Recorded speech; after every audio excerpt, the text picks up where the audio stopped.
I've got too many bills. If you need funds, you can apply in minutes at cashnetusa.com and have the money in your account as soon as the same business day. Okay, got it. Applying now. They've been helping hardworking people cover emergency expenses since 2004. Hey, look, I got it. You've got this. When you need money fast, be the hero. All loans subject to lender approval. Speed of funding is subject to verifications and your bank's processing times. See cashnetusa.com for more details. Hey, I'm Paul Scheer. I'm June Diane Raphael. And I'm Jason Mantzoukas. And we're the hosts of How Did This Get Made, a comedy podcast where we deconstruct, make fun of, and celebrate the best, worst movies ever made. Have you ever seen a movie that's so bad that it's actually good? That's what we're talking about. From blockbuster franchises and made-for-TV romances to bonkers 80s action flicks and obscure sci-fi musicals, we cover it all. You can find How Did This Get Made wherever you get your podcasts. And don't forget to follow the show so you never miss an episode, idiot. Content warning for discussions of violence against Indigenous people.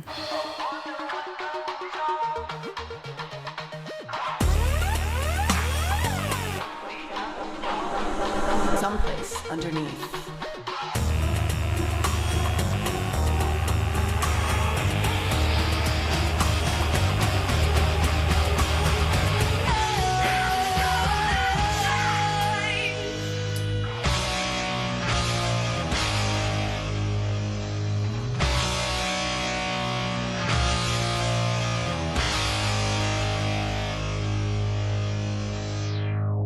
No, but I am on my asexual vibe, Natalie. No penises, no pussy. It's just it's wingling and it's slabberadoo. What's wingling and slabberadoo? That's penis and vagina. Oh, you just want to say them differently? Yeah. You do. So it's the words that are the problem. Yeah, and slabberadoo might sound worse than pussy. Yeah, because it just seems like a gushy hole. Yeah. But I don't know what I'm doing.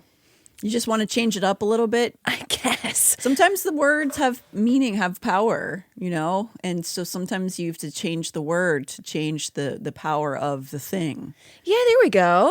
I mean, that's true right in with LDS stuff because they said we are Mormons and they said we're not Mormons and we don't like that, and that changes something about them. Right. So it changes the power dynamic in some way. They just... you change what a name means.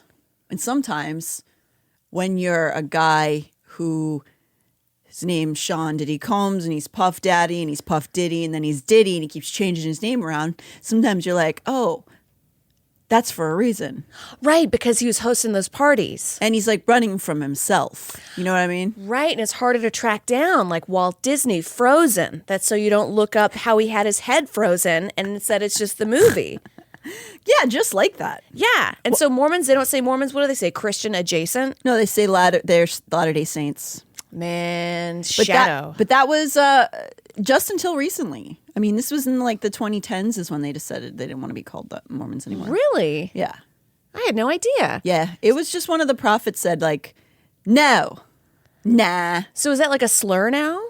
They do find it offensive. Yeah. I'm not trying to like, I sometimes still say it because they were historically called Mormons. So I'm not doing it just to like slight them. You know what I mean? So should we say Jesus Christ Church of Latter-day Saints? Well, no, I'm not saying that. No, that's too much.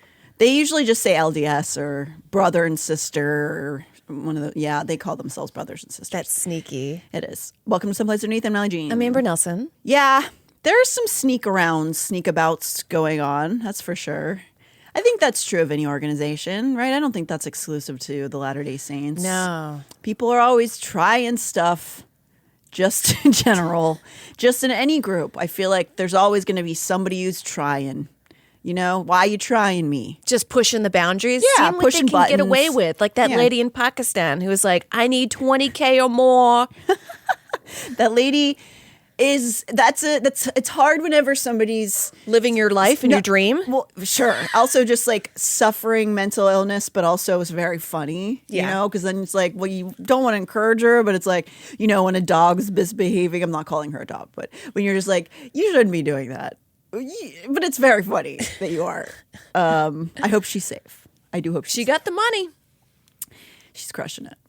That has nothing to do. If you're listening, you're like, what are you guys talking about? That's a current story that's going on right now. Nothing to do with LDS Church. Right, and I don't know if that's evergreen, but let's discuss the Mountain Meadows Massacre. That's always evergreen, unfortunately. So we are, in fact, discussing some violent stuff today. And I'm not going to get into too graphic a detail, but be forewarned that we're talking about some really nasty stuff that happened, that really did happen. And a lot of people inside of the church probably didn't know much about Mountain Meadows Massacre and maybe still don't. And maybe that's why they call it LDS and not Mormons, because when you say Mormons, it's tied to stuff like this. I mean, that's a fair point. You know, it's like a way to escape what you've done, maybe. But they are at the top leadership, at least acknowledging it now. That's a more recent update that they're acknowledging it at all. But it's not history that a lot of LDS people are focused on. A lot of the LDS current members don't know a lot of their church's history because it's designed that way. Yeah. Same with like a Scientology, where the outside people actually end up knowing a lot more about that, movement and that church, that religion, because it's designed to keep the members sort of ignorant. Yeah, and like a lot of Christianity, I was told as a girl, like, no, you can't join this very concentrated Bible study. Don't read the Bible. Don't read the Bible. Like, just follow your husband, follow his lead. Which, if anybody's ever telling you that, fuck them. They're trying to sell you something, and you shouldn't listen because that's bad advice. You should always read as much as you can. Read every book you can, even if they're, banned books. And in fact, thanks for banning books because they make them cooler for children. So I think that it's going to have the opposite effect that you want. Conservative people who are trying to get books banned. It just makes kids want to read it more. Yeah. So congratulations. So speaking of books being made about history and being chastised for it, we had discussed how Fawn Brody had helped reveal some inconvenient truths in her documentation about Joseph Smith's life. No Man Knows My History. It was a book about Joseph Smith and some of the things that maybe people in the church didn't want to know about him. Right. And they're like, how dare you say the thing that they did? Yes, exactly. And it did lead her to being excommunicated eventually. Another different published work that did this was written by another woman, another LDS sister, whose name is Juanita Brooks. She's passed away, but her book, The Mountain Meadows Massacre, is credited with illuminating a pretty negative LDS piece of history that the church simply did not want to talk about. Juanita, who was born in the last years of the 19th century and died after we were both born, which is so wild to think about our lives overlapping with this woman who was born in the 1800s. Yeah. She shares a lot of common traits with Fawn Brody. And they ended up being friends, actually. They have the same lifespan. They were alive at the same time. And they were both women scholars who came from the Mormon church and eventually pushed against some of the teachings. Juanita started out being raised in a Mormon-heavy part of Nevada and then went to school in Utah. And much like Fawn, after getting her undergrad, she made her way to the Collegiate East, getting her master's from Columbia University. So both women went outside of the Mormon bubble and went like, oh, there's information they're not telling us. And they sort of wanted to bring that back to the community, which is, of course, not frowned. It's frowned upon. I'm sure being women also, they were just like, these bitches. I don't know if that's true, but I'm just guessing. Unlike Brody, though, Juanita was not excommunicated, and she maintained her faith until the end of her life, though it wasn't without conflict from the authority of the church. So even though Juanita didn't completely just pull away from the church and never was excommunicated, she still faced a lot of, she was exiled in many ways. A lot of people turned their back on her. She was sort of looked at as, it's kind of confusing why she wasn't excommunicated, because she was sort of treated like a pariah in many circumstances, but she maintained her faith until the end of her life still. Wow. Yeah. So she, for whatever reason, they kept her in. But as I mentioned, she was born in 1898 into a devout Mormon family. And as such, she actually had some direct connections, like biological connections, to people who participated in this massacre, including her family. So one of the things I do find really cool and interesting about LDS culture is that they keep stringent family trees. And so it's really cool that you have the ability to look at your ancestors so clearly. Right, like Mitt Romney's royalty, right? Yeah. Yeah, he's been around. His one of his ancestors built one of Brigham's houses, you know. That's so interesting. Like, I know nothing about my grandparents, No. but that's so cool that they do, though. It is cool. And regardless if that comes because they think that they're like so important, they need to, I don't think that's a bad thing to document your family. I think that'd be really, I wish I knew more about mine. So Juanita knew that she was connected to family who perpetrated this horrible act. And I think that's probably what drew her to be interested about it to some extent. There was recently, in time, a mini-series released by Netflix called American Primeval. While Juanita's book is an accurate documentation of it, it's actually a very easy read, too. It's not crazy long if you ever feel like picking it up. It's still available.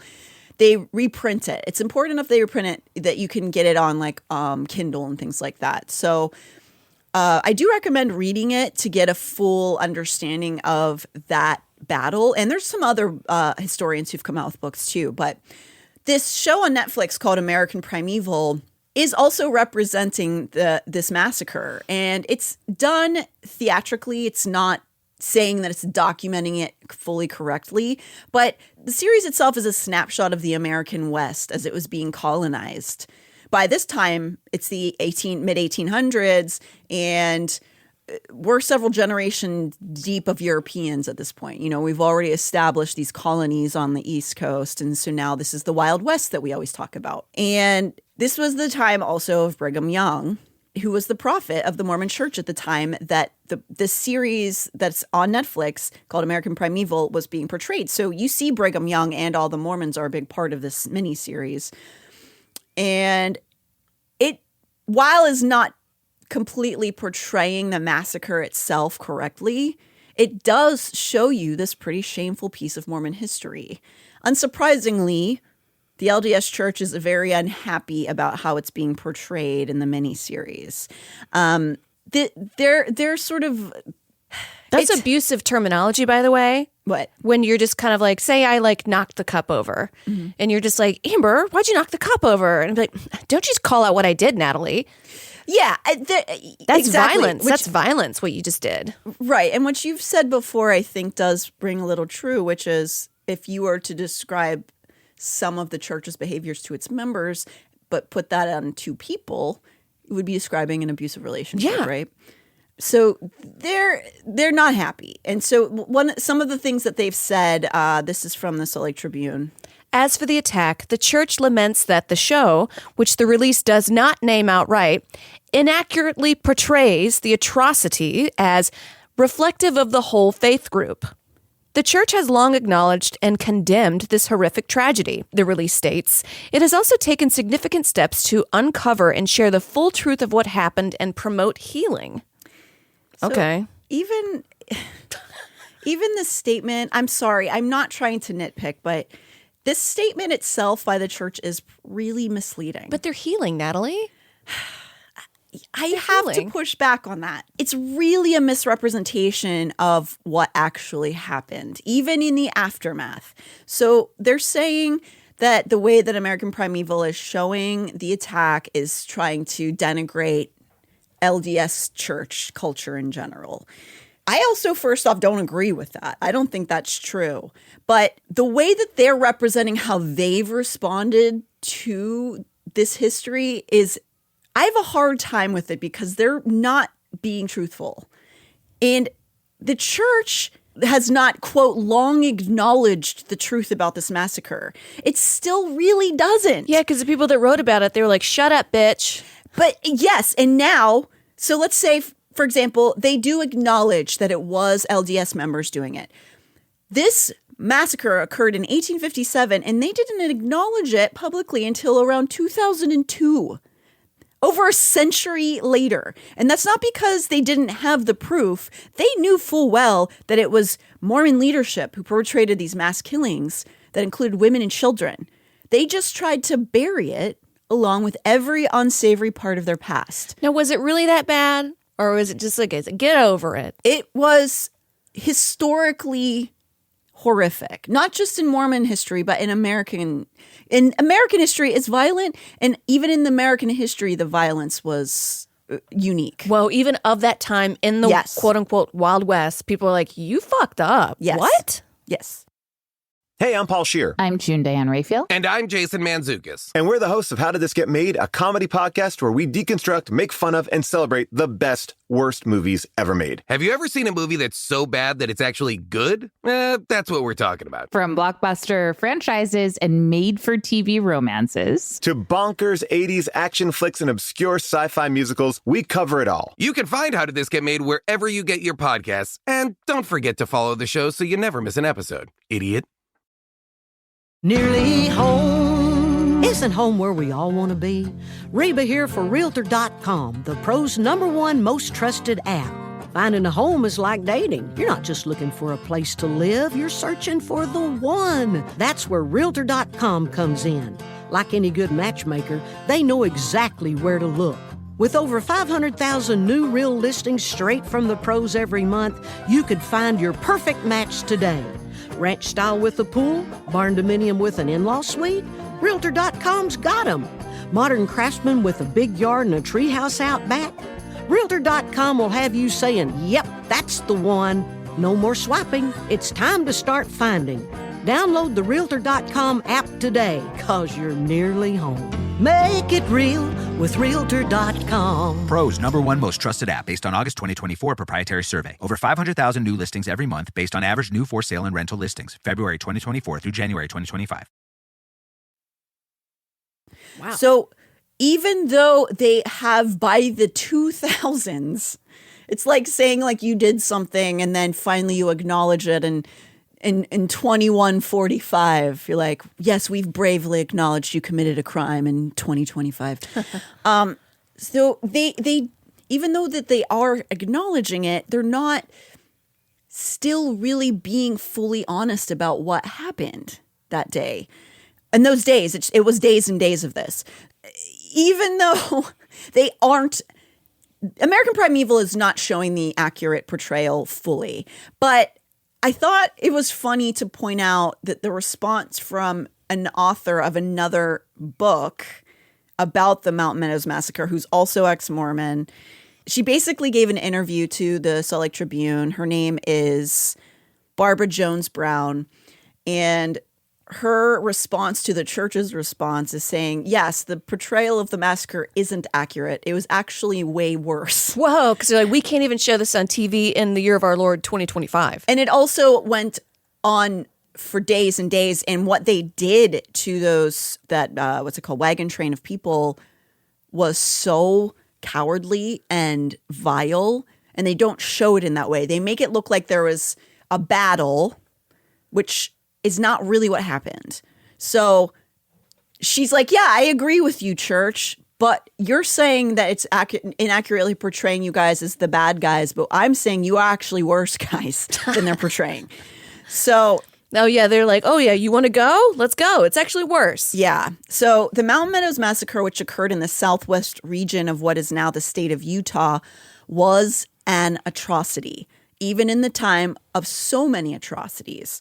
In fact, even though the church is mad that their people aren't positively portrayed in the miniseries, it actually does the opposite, because in the miniseries, and I think this is important to point out, one of the things that they get wrong is that they portray the Mormons as just one of many violent tribes that are out there. That there's, in the miniseries, they show all these different tribes and indigenous people also participating in all of these like war crimes, like slitting the throats of Mormon women and stuff. Damn. That didn't happen. What?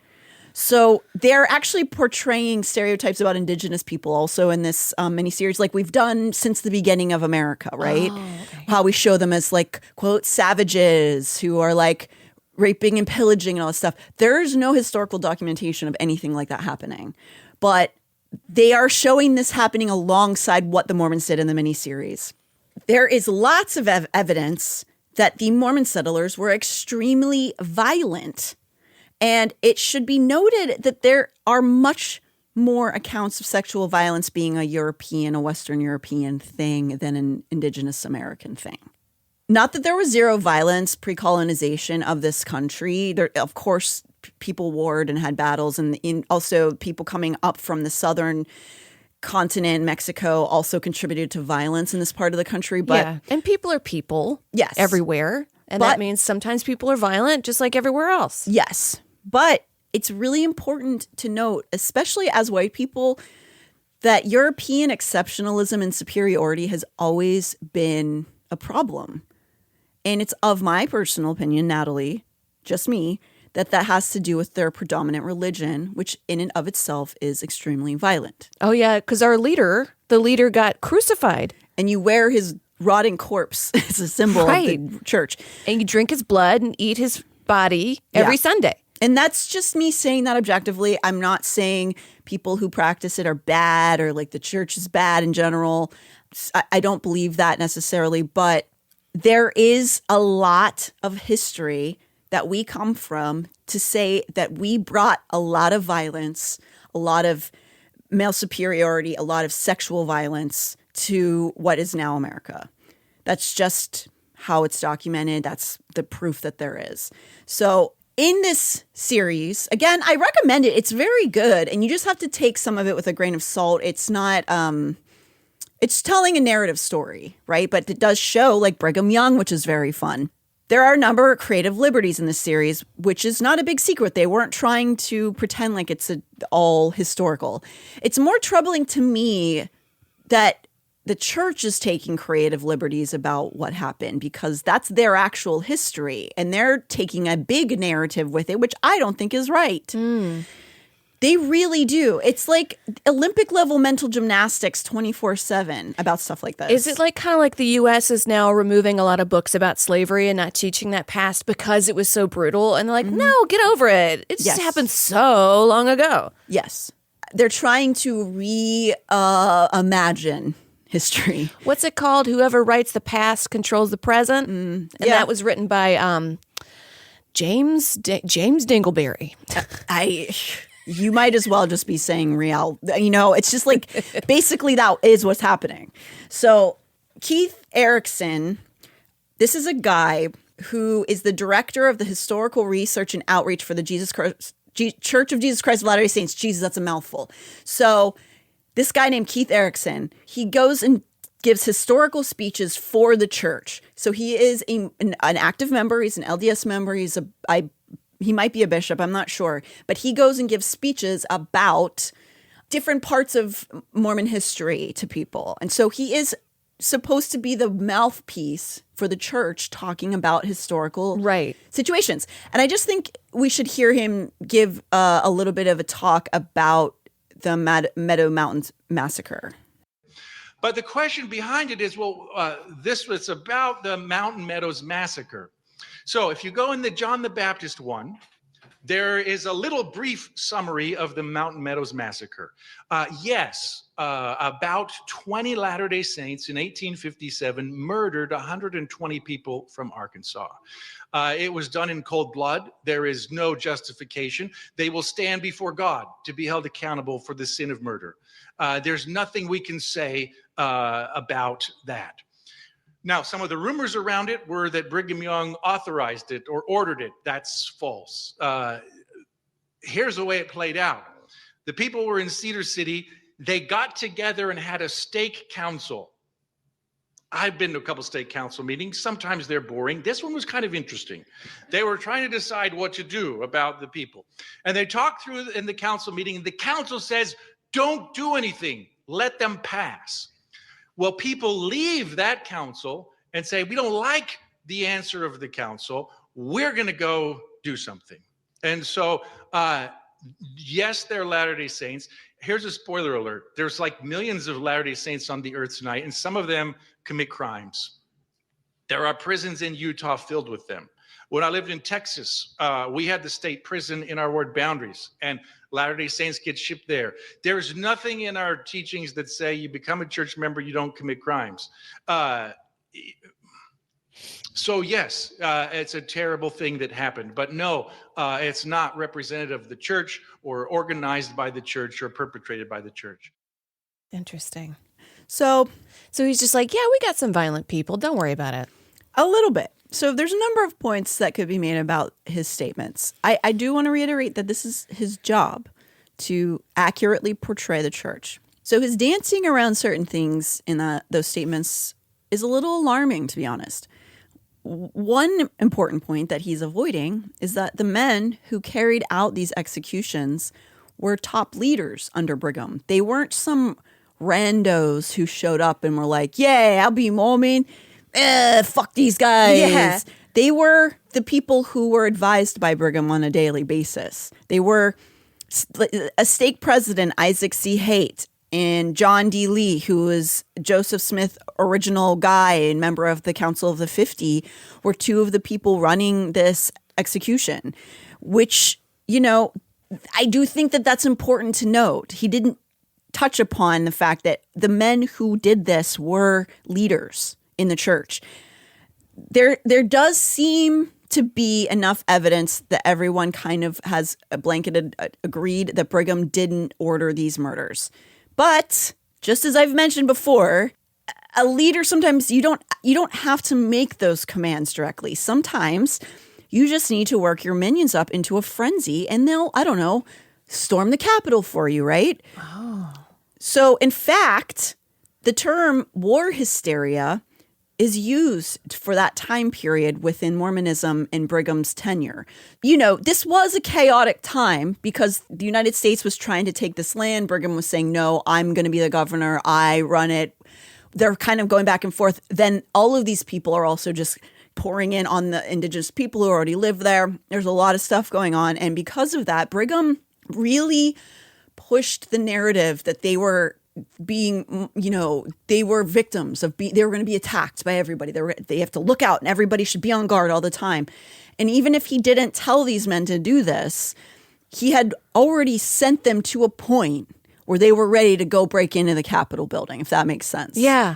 So, yeah, he didn't say it, but I don't think he should just be let off. And regardless of this, there were the many atrocities committed include the unabashed, unashamed scapegoating of these Mormon men by attempting to blame the Paiute indigenous tribe for these murders is extremely relevant to the psyche of the church and how Brigham spoke of indigenous people, which was poorly. So you first, like, if you want to do a genocide, you're first just like, you say those people aren't people. Mm-hmm. That's one of the first steps, right? So they've already done this. Like, oh, those indigenous Americans, they're bad. They're not even human. Yes. I mean, his language was that. Like, he openly said stuff like that. And though the people they murdered that day weren't indigenous people, they tried to put the blame on the indigenous people to get away with it. So the betrayals of the Mormons of this time towards the local indigenous people are vast and cruel. During that time period, there were some allegiances made with them, and they had some harmonious times. They had peaceful times. They had times where they helped one another. And these indigenous people were letting their guards down around these new people who had shown up on their land. And when they were deciding that they were going to execute these travelers coming through Brigham's land, they basically tried to recruit some Paiutes saying, we're going to take stuff from these people, you can get cattle. And I don't believe they even told them they were planning on killing people, but they agreed to help these Mormons, like a couple of them. It's mostly Mormon men, a couple Paiutes, right? Do you think they did it to like get to know more about who they were about to fight? I think like the in and outs, like the Mormon men, they might have been like, hey, let's go make friends, quote unquote, with these other people so then we can kind of know your enemy.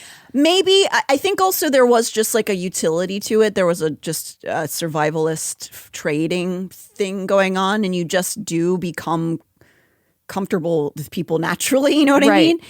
But they did so many, because of the way that Mormonism treated these indigenous people in their words, it's very clear that these Mormon leaders who decided to ask a couple Paiutes to come do this with them saw them as useful tools.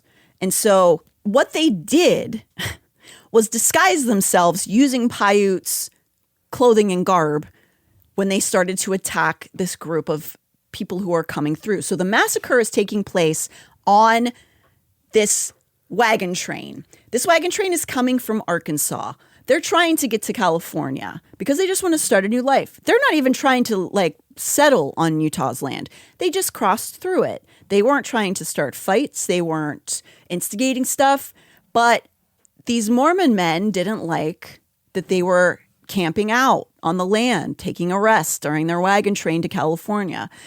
And they decided they were going to ambush them.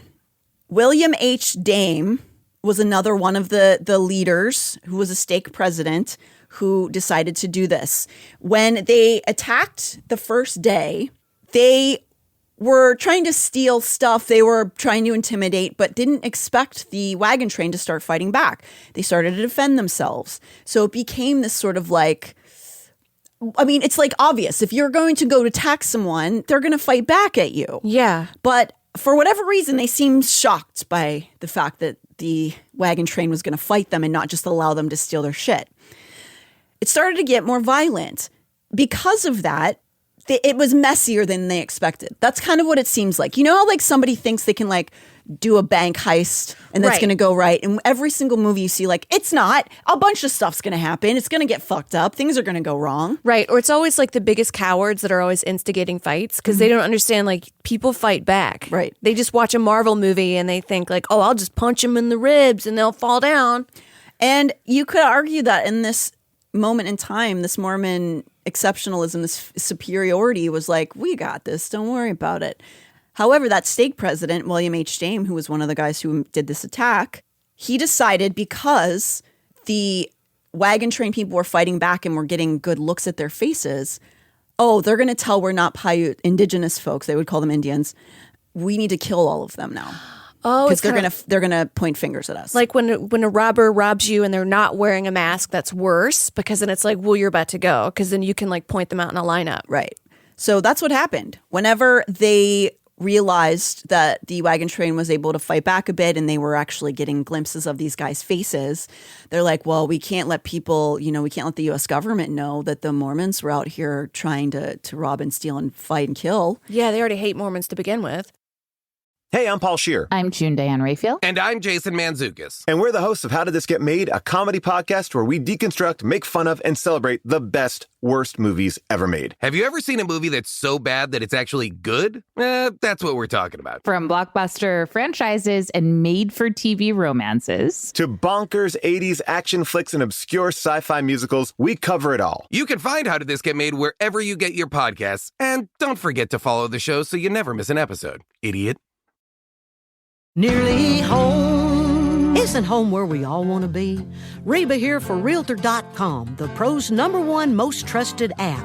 Finding a home is like dating. You're not just looking for a place to live, you're searching for the one. That's where Realtor.com comes in. Like any good matchmaker, they know exactly where to look. With over 500,000 new real listings straight from the pros every month, you could find your perfect match today. Ranch style with a pool, barn dominium with an in-law suite, Realtor.com's got them. Modern craftsman with a big yard and a treehouse out back, Realtor.com will have you saying, yep, that's the one. No more swiping. It's time to start finding. Download the Realtor.com app today, 'cause you're nearly home. Make it real with Realtor.com. Pro's #1 most trusted app based on August 2024 proprietary survey. Over 500,000 new listings every month based on average new for sale and rental listings. February 2024 through January 2025. So William H. Dame was the one who made the order to kill everyone in the wagon train over the age of like basically over toddler age. Anybody who can speak, who can be a witness. Oh, shit. For fear that they would be recognized as the white men that they were.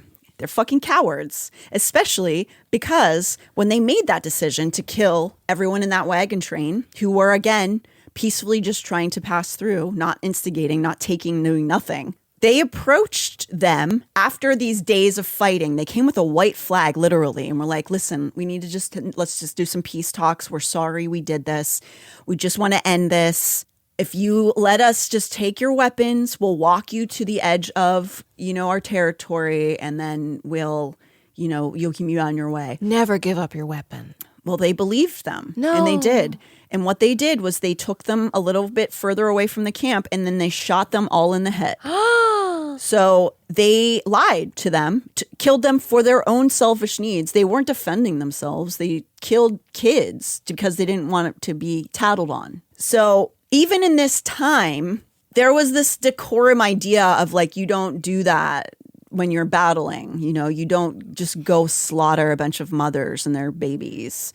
But they did it just to try to get away with it, the ambush. And even after that, they still tried to blame the Paiutes for doing the massacre. And for a long time, they kind of got away with it for a little bit. Really? So they were like, oh no, the Paiutes did it to themselves? No, the Paiutes didn't get killed. The settlers coming through got killed. Oh, sorry. No, the Paiutes were on the Mormon side. Okay.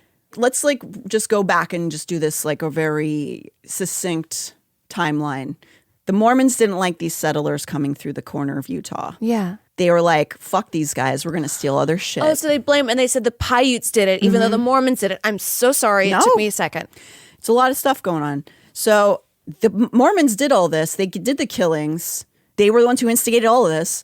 The only thing the Paiutes had to do with any of it is that they asked a couple of them to come help initially because they're like, we'll give you some of the cattle we're stealing from them.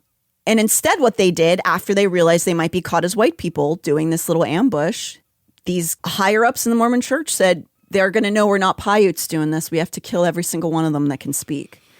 And they did. And then they blamed it on the Paiutes who did not do that. It was the Mormon men who did all of these murders. And for many years, even though it was discovered not that long after that these were Mormon men, only one of them ever faced consequences. They were executed eventually, one of those men. But the church knew this. They knew that the Mormons did this, and they just didn't talk about it. And in fact, they denied it for a long, long time, which is why Juanita eventually wrote this book, because she had found all of the documentation. She had spoken with people. She had spoken with family, and she had everything she needed after going to get a college degree to write a book about it. And she did, and the church was not happy about it. And when that book came out, it was still decades until they acknowledged what she wrote publicly. It was literally around 2002 when they finally acknowledged that it was Mormon men who did this and then tried to fucking blame indigenous people on it. I know when we talk about the Wild West, we sometimes imagine it as these violent, constant shootouts and chaos and all this stuff. But it wasn't really like that all the time. That the Mormon men did this to a peaceful group trying to pass through their territory was considered and is considered by many historians domestic terrorism. It's considered by some historians to be one of the worst acts of religious terrorism on the U.S. soil, up there with 9/11, because they justified their religion to murder these kids and these women and like these men who were also not trying to fight them. It's foul. And it makes me think of how we still do that in modern society, like the Sherry Papinis of the world, who are like, I don't know, it was some Mexican women, they were so scary, with complete and utter disregard that they might get innocent people sent to jail or killed. It's unforgivable. It's a vile thing to do. Now the Meadows Massacre gets talked about a lot, at least on the outside of the church. And even the church brings it up, but they still are not, like we just heard that man whose job is to tell Mormon history.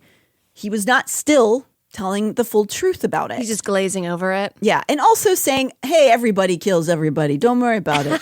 Like, no, this is actually really bad. Yeah. And he makes a point to say, well, Brigham Young didn't do it. So it's not really the church's fault. But they were so high up in the church. Yes. And not only that, though Brigham gets a pass from a lot of people in regards to the Mount Meadows massacre, it shouldn't be forgotten that he did instigate and sometimes order extreme acts of violence. His relationship with the indigenous people around him and his treatment of them helped cement the white supremacy that we see play out in the Mormon church for the next century. Yes, Joseph Smith did start a lot of that, especially with like the light and delightsome skin, but in some weird ways, Joseph Smith was more respectful of indigenous people. Brigham, his vocabulary made it clear that they were less than. They were less than people. And years prior to the massacre, there was another battle that involved the Saints that was gruesome and horrific, but is sometimes maybe ignored because the slaughter was of Native people, not of white settlers. And I feel like it's not talked about as the same amount. So this is something that is known as the Provo River Massacre, and it took place 7 years before the Mount Meadows Massacre. And the description of it reads like a horror movie. It used to be more known as the Battle at Fort Utah, but thankfully it's been changed a lot more to the Provo River Massacre because it wasn't a battle. It's just like patrioticing up murders and then calling it a war. It's the same thing with language and how it matters of how you conceive of something. So if you call it a Provo River Massacre, my thought is like, oh my God, this group of people just died horribly. But if you say the battle at Fort Utah, my mind thinks, oh, these are two competing equal sides. Two sides who are both being aggressive and attacking one another. Yeah. And it's really not what happened. So this is a different indigenous group of people. They were in a different section of Utah at this time. This was 7 years prior to the massacre we just talked about. And this indigenous group of people is called the Timpanogos. They were an indigenous group that lived in what is now what you would call the northeast quadrant of Utah state, whereas the other massacre that happened almost a decade later was in the southwest corner. So this is up in the northeast corner. Brigham and his people are sort of elbowing their way through what is now considered Utah. Mm-hmm. And they go to this area of the Timpanogos tribe and make a settlement there.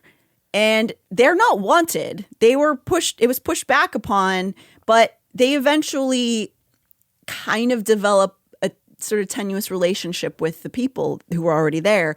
And they put up a settlement, like one of the ones that you can think, you think of when you think of like a pilgrim settlement with like the high walls and right. Yeah. Oh, like on The Witch. Yeah. Like when they're leaving those when big walls. they got kicked out of it. Yes, exactly.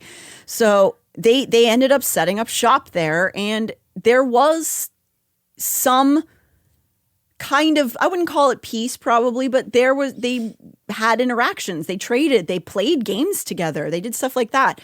And so there was this time where it was like kind of okay, even though it really shouldn't have been okay because they just showed up and like took their land. But there came a point where I guess Brigham felt like the Timpanogos got a little too uppity. Uh-oh. I don't mean to trivialize it like that, but it really gives the feel of Brigham deciding they, didn't, quote, know their place. That's what we kind of see that with like modern racism a lot. Right. But the Mormons showed up on the other land. Oh, I know. But they're the bad ones. No, but they just showed up. But they're Mormonism, Western European exceptionalism puts in their mind that they're special. So that's why they're allowed to behave like that. Okay. Because mommy said I'm special. So because there was an accusation of a theft of a shirt by the Timpanogos, like one guy in the tribe allegedly stole a shirt from a Mormon guy. The Mormons retaliated by murdering that guy. What? And it's documented that what they did was after they caught that man who stole his shirt, they ripped his stomach open, pulled his bowels out, and filled him with rocks. What the fuck? So this is what's kind of leading up to what's going to happen. That's brutal, even for them. Yeah, it's fucked up. Well, this idea of peaceful Mormons is not really accurate. There's a lot of really violent massacres that happened during this time. Is it just like rage? It's always like the person that's the most like put together. Like if you could crawl in their brain, it's just like, rah! I think if you have to enable magical thinking in order to try to dominate a space, you'd end up being kind of a little crazy. I don't know. That's just how I feel about it. But so when this indigenous man was murdered, the Native people began to retaliate by stealing crops and cattle from Mormons. So still not killing them, but just like beginning to be like, fuck you, we're going to take your shit. And also, this is their land you just showed up on. It's just not no more. And so Brigham says that just won't do. While initially there was some documentation that he said, well, it's not justified to kill them for this. After talking with his bros for a while, he's like, actually, nah, you know what? Fuck these people. And there, after some back and forth, nothing that happened would justify what Brigham does, which is to order execution. Not just on one person, but their entire tribe. So let's be fully clear here. He committed an atrocity.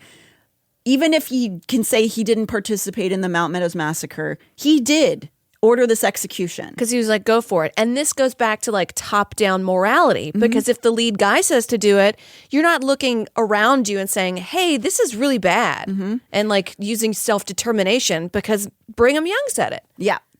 And leading up to his execution orders, he's documented as saying this. Let the women and children live if they behave themselves. Oh, fuck you. We have no peace until the men are killed off. Never treat the Indian as your equal. Damn, what a piece of shit. So he is saying in that statement, they are less than you. So never treat them with the respect that you would another, white guy. I mean, like literally that's what he's saying. So he orders this execution, and this is from Axios reporting on it. The following weeks soaked the Utah Valley with blood. On Valentine's Day, the militia promised mercy to a group of Timpanogos men whose wives and children were already captured, but executed them after they surrendered, wrote J.W. Gunnison, a U.S. Army lieutenant who was in Utah to map the Salt Lake Valley. Widows and orphans were placed in families as servants to make white people of them, Gunnison added. A California-bound U.S. Indian agent who learned of their abduction wrote to Washington, D.C., to warn slavery was alive in Utah. Most of the enslaved Timpanogos died or escaped. Damn. So that man who's from the U.S. Army, he was out there. The reason that he was able to witness this is he was there on his own mission from the mapping. And his documentation of this, he says placed in families as servants, but what he means is they were kidnapped as slaves. So as they were executing all of these men, they didn't kill the women, which I think was Brigham's supposed to sound like magnanimous because he didn't do that. They took them and sold them as slaves, the kids and the women. And also, if you hear what he wrote in there, to make white people of them, that is part of Mormon doctrine. When you get them into the Book of Mormon and make them, quote, civilized, their skin will lighten because they've been cursed. Fuck. I went to this mission in Southern California, and I know missions are Catholic, and this is like a whole different thing, but they were, it was pretty well documented of like the actual mission, but where they kept the indigenous people was no longer there, but they had a drawing of it, and it looked like Dachau. Yeah. And the language, again, it goes back to language. They were just like, well, they just came here and started working for us. And I'm like, you mean slaves? I think you mean slaves, sir. It's again like language and also sort of destroying the bad parts of the past and being like, well, we'll tell you what the past was like. Yeah. Those who control the past control the present, basically. Yeah, it's true. It's a sickness. If you won't acknowledge these things, you can't have a future that's prosperous for people. It's not about this idea of like the white superiority part of this is horrible, and it has to be talked about. To not talk about it will only create a sick society. Like there's just no way around that. And it's a way that's what's healing. That's what's healing, to talk about, like to be able to move forward where like the church is saying, we're working on healing by not telling the truth about what happened. That's not how that's going to work. Yeah, you want to look at like why these things were built from all angles and come up with exactly why. So then you're not just kind of like wandering around the world being like, I guess this has always been here and that's how it is. Mm-hmm. And also, like, just to add on top of that, we're never going to fully understand the depth of history, human history. It's too confusing, it's too complicated and too long. But the history of our country is so recent in time.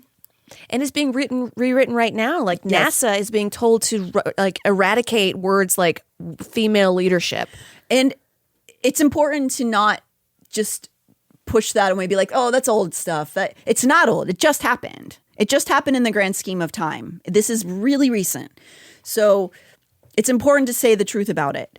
The quote, again, he says servants, but means slaves. And there's not an indication in writing, but I would imagine that there would be some rape and torture of those women and children through that process. If you're going to be turned into a, quote, slave, you lose human rights. Like, that's just what a slave is.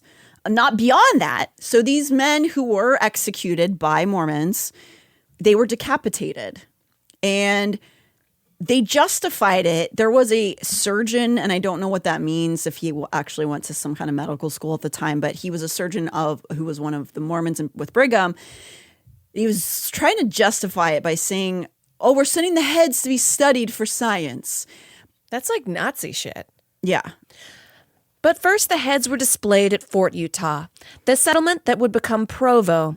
In her memoir, settler Anna Clark Hale, who was 8 years old at the time, recalls the horrible and frightening scene. S.B. Jane Williams, then a teenager, estimated 40 to 50 heads were brought there. So I bet it stank. At Fort Utah, the Mormons were, they had severed heads decorating the front of it. Decorating? Yeah. So that's who they were. That's like that count in that Romania guy, Vlad the Impaler shit. Yeah. I mean, and also there's some historical stuff saying that some of that's not true about Vlad the Impaler, but a lot of fucking horrible people did that. And it's the idea, I think it's frustrating because the idea of that they're still trying to sell from the church is that they were just these peaceful pacifists who are just trying to spread the word of God. And meanwhile, they have severed heads on the top of their fort. You know, that's not stuff that they're telling the people inside the church. So during this execution order, which was again ordered by Brigham, between 40 and 100 men were killed and at least one woman. The 40 count side of it comes from the official, more like of the time Mormon records, but the personal accounts who were being more objective place the body count way more towards 100 people being killed. I bet it was more than that too. It's quite possible. Just always kind of just tweaking the truth a little bit. During that battle, only one Mormon militiaman died. So I want to stress again, this was not Mormons retaliating from violent attacks. They forced themselves onto this land and then caused the violence. Yeah, it's a massacre. It's not a battle. Yes. And it was a massacre that was not because they were being... they weren't getting attacked by this tribe. It started out from a kid stealing a shirt, and that's how they reacted. Even if they did it, yeah. Even if he stole the shirt, yes, that's we don't insane. know. Even if he did, who fucking cares? Just be like, hey, can I get my shirt back? But I feel like some of these guys wanted to do the killing. I feel like they were looking for an excuse. You don't disembowel somebody because you're like, I guess we have to kill him. You're like, yay, I get to take somebody's intestines out and throw them in a river. That's violent for this time, because at this time I think it was mostly hanging, right? There was a lot of hanging, but violence was occurring around them. I think it's important to acknowledge that Brigham, first off, ordered this execution. And also that Mormons weren't these pacifists who had this one Meadows Mountain massacre thing. It was not unprecedented when that happened. This is not the only unjustified act of brutal violence by this alleged peaceful Mormon group. There are just 4 off the top: Aiken Massacre, Battle Creek Massacre, Circleville Massacre, and Nephi Massacre are all massacres of indigenous people by Mormons. And a lot of those were hanging based, by the way. You can hear in Brigham's own words that have been documented over and over again, that he told his people to consider Native people as subhuman. Maybe he didn't say the word subhuman, but he was indicating that by the things he was saying. I mean, just in the one we just said, don't consider them your equal. He didn't see them that way. This kind of undercurrent of violence that's not even really acknowledged by the modern church seeps into the psyche of members in strange ways. Is it like blood memory? I think that there is blood in the very doctrines that they practice and in the rituals that they practice that they don't even know. And I still think that the undercurrent of that affects them in some way. I do think that there is this insane cold rage level of violence in a lot of the undercurrent of Mormonism practices. And I think that people don't even understand that that's there, but it still affects you. Is this why there's so much rage going on now? Like on Instagram comments and shit? I'm like, damn, why are you so mad? I mean, yeah. It's like religious based, really. A lot of it is, yeah. I think so, personally. But there is violence that is in the church today. Members often aren't aware of their own history. And again, this is not because they're stupid. It's because their church tells them to not read stuff. And if the guy from your church is just kind of glazing over it, and you're like, okay, I learned a little bit about this battle in Utah. Mm-hmm. You're like, no, that was actually a massacre. And now they put a memorial up where it happened, so the church is trying to make it better, After they were forced to finally face it because of the internet, they made a little statue and went like, sorry. So it's fine. But if you're listening right now to our silly little podcast, you already have learned more about the church than many lifelong active members will ever learn about it. Is it kind of like how atheists can often quote the Bible more than Christians can? Well, also people who have walked away from the church know the Bible the best. A lot of people who walk away from Mormonism say it happened whenever they either went to college in a Mormon world or went on their mission. Like when they read the stuff that they were told to, they're like, oh, Is this why a lot of college scholarships are being gutted? Because the government's like, no, you stay being poor. I think there's a lot of reasons, and it is just about keeping people poor. We're headed in a really dark direction right now, remember? Let's see what happens. While so many of the members of the church are mild and meek and kind and thoughtful and giving, and all of the words that religious people are supposed to be, there is an eeriness to the encouragement by the church to never step out of line. I've mentioned it before, and I mean this still. Mormon land has a Pleasantville feel to it. And I've also read, the words of former Mormons who also felt this way in the community, that the Pleasantville feel to it is not always genuine because you can't do that 24/7. If you're in the Truman Show, it can't always be like that. People have emotions and feelings, and to make it look like one thing that's a flat, two-dimensional idea, it's just not real. You need a scream room sometimes, or you might need to drink. Sure. Last night I had some vodka and I just stared at the rain, and I know that's bad, but I needed just to kind of for a second, because if I'm just buttoned up and totally welcome to Amber's world, then I'm gonna go crazy. Sure, and that's okay. You're allowed to do that because you made the choice for yourself. And that's the thing that they're not really being given the option of for a lot of Mormons. No, LDS I didn't hurt members. anybody. I'm just staring at the rain. Right. I'm not massacring people. Right. Or pretending like your church didn't do that. So what we learned from most of the narrative stories about things like Pleasantville or Stepford Wives or Truman Show is that it's never going to end well. No. And there's something about the tense, almost just angry need for order inside of the church that makes me think of stories like The Lottery by Shirley Jackson. Most of us have probably read that in school at one point or another. Did you ever read that? Is that where one person got killed in the village? Yeah. To continue? A lot of stories kind of have this theme, but I think I love Shirley Jackson in general. And the short story tells of a village that requires this sacrifice once a year in order to keep everything okay, the status quo. While the story itself, the lottery, has been interpreted in many ways, it is keeping with a common theme in many fables that shows that maintaining a superficial order requires this tension release valve, and that it usually is not a good system. That you, in order to make things look perfect and clean, the human condition is that that's not how that works. And so you have to cut, you have to cut into to where your leg where nobody can see, if that makes sense. Yeah. So if you want to think about it in a more pop culture take, like think of The Purge. The idea that if everyone just follows the rules without question, we just give this one offering to God, we stone one lady, and then everything can remain in balance. And that's kind of like the undercurrent of feeling that takes place in a high control group. That the idea of the appearance is more important than an actual balance. It's a facade. Because they can't maintain it. That's so weird about these high control groups. It's like, who are you modeling your base on? Like, name me one culture that was just like perfect all the time and that wasn't rewritten.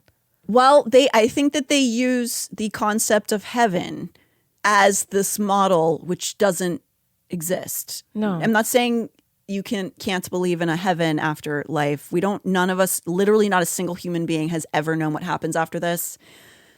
So if anybody tells you they do know, they're fucking full of shit. They're full of shit. But to say that maybe there is a thing that looks like heaven, it might happen. We don't know. But you can't healthily model that in the real world and come away sane, I guess. No, like sometimes I'll make a mistake and then I'm like, but what is this other Amber Nelson in some sort of alternate universe who never makes a mistake? And you were raised in a world that didn't want you to make mistakes. No, and you're up. highly punished. Yeah. And it's revolves around punishment. Like, is she punished enough? Let's punish her some more. Yeah. Is that like this? Is that like Mormonism too? Big punishment? Think a little bit. So I think that one of the reasons that we're going to be getting into this next section, which is going to get really weird, is that to maintain this facade, these like release valves that are done in the dark seem to be doing a mental number on a percentage of the LDS community. What do I mean? Well, okay. We all know the superficial looking facade of a Mormon family, an LDS family, the smiling classroom-sized families walking in line in perfectly ironed polo shirts. There is this very difficult to wrap your mind around stream of discord in the undercurrent of this church that has fascinated me for years and is one of the reasons we're doing this season. We unfortunately kind of expect child abuse to come out of the church.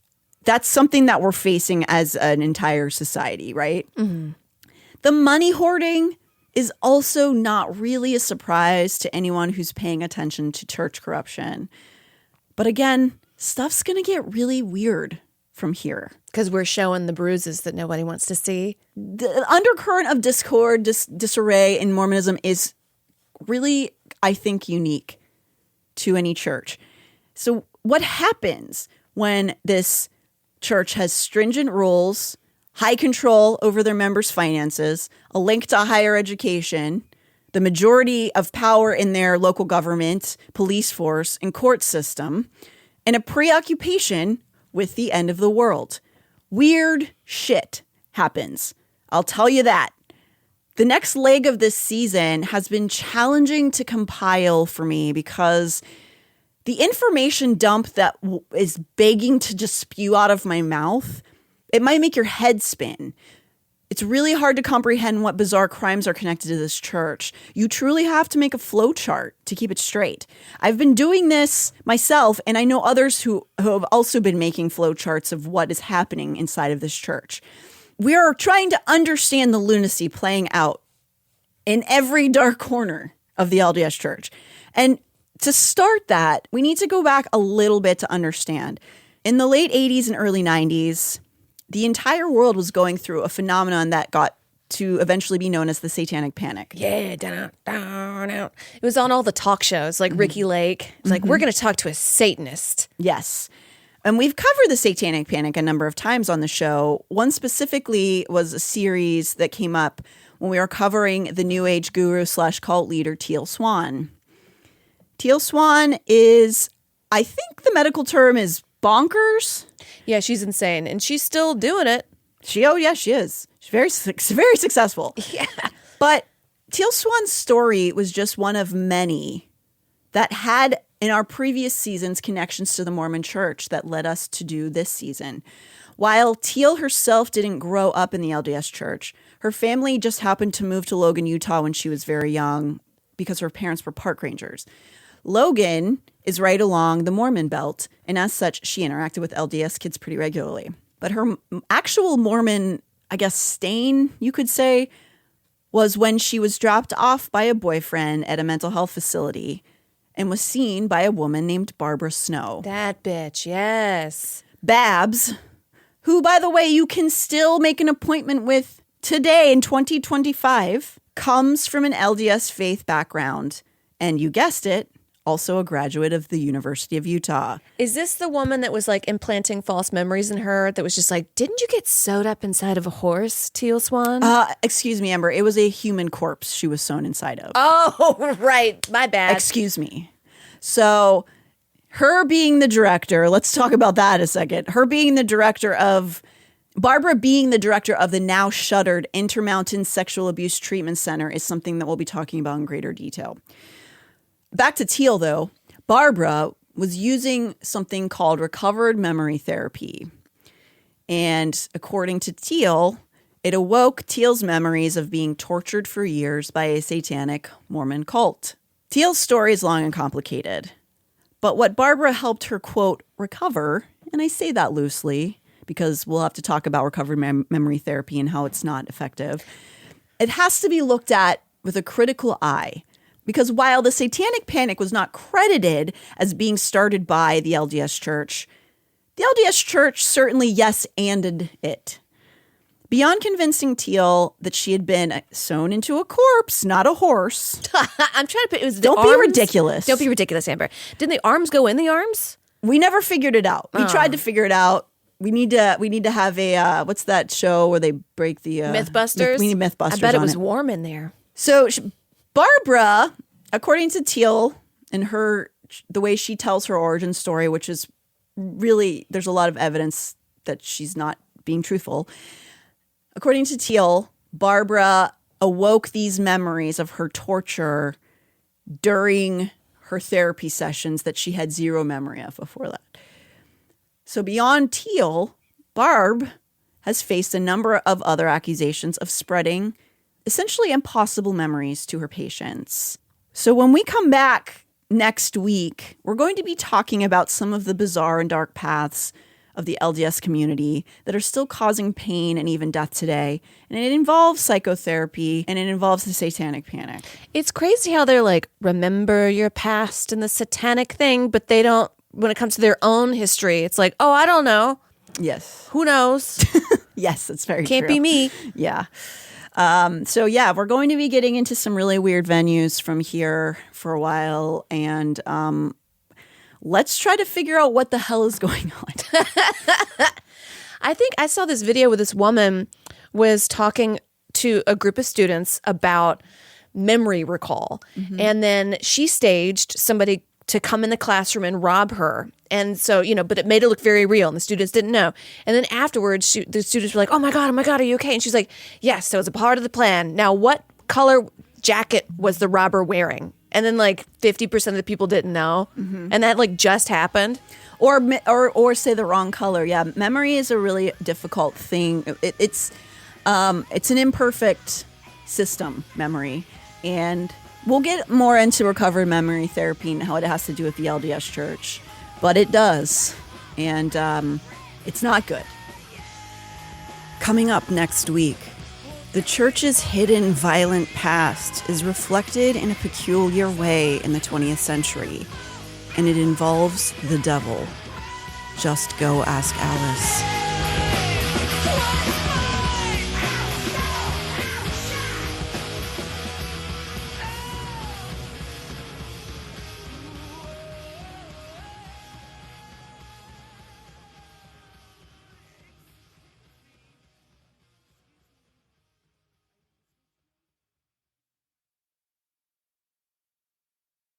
Hey, I'm Paul Scheer. I'm June Diane Raphael. And I'm Jason Mantzoukas. And we're the hosts of How Did This Get Made, a comedy podcast where we deconstruct, make fun of, and celebrate the best, worst movies ever made. Have you ever seen a movie that's so bad that it's actually good? That's what we're talking about. From blockbuster franchises and made-for-TV romances to bonkers 80s action flicks and obscure sci-fi musicals, we cover it all. You can find How Did This Get Made wherever you get your podcasts. And don't forget to follow the show so you never miss an episode. Idiot.